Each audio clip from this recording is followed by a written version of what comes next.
Des polémiques qui jettent en tout cas le trouble dans l'opinion sur la déontologie d'une partie de la classe politique française.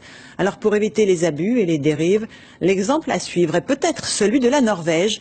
Sens de l'économie, transparence et règles très strictes sont au cœur de la vie publique. Regardez ce reportage à Oslo de Valérie Nataf et William Villemain. Prenez cette femme, ministre depuis 1 an et demi, après une carrière locale. À la sortie d'une émission matinale, elle se rend à son bureau à pied par -15, sans officier de sécurité et sans collaborateur.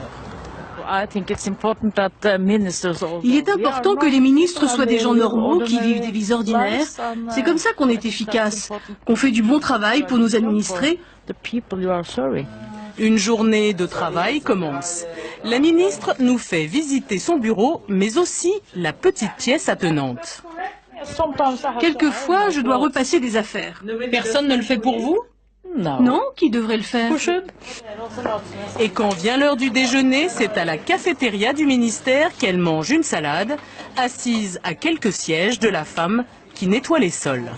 La Norvège, 4,8 millions d'habitants. Dans ce royaume de glace et de neige, la classe politique se veut irréprochable, la tradition protestante. D'ailleurs, en quelques clics, chaque citoyen peut savoir les impôts payés par ses élus ou par les membres du gouvernement. Ce député d'opposition, ancien employé de chez Disney, conserve les reçus de ses repas. Il doit justifier ses dépenses et il trouve cela normal. Si la vie est trop dure pour un élu comme moi, alors c'est le signe que nous devons changer la manière dont la société est organisée.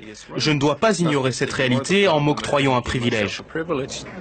Tout ici est matière à scandale. En septembre dernier, des tapis afghans offerts par le gouvernement de Kaboul au ministre des Affaires étrangères ont dû être restitués. Le délit avait été révélé par la presse.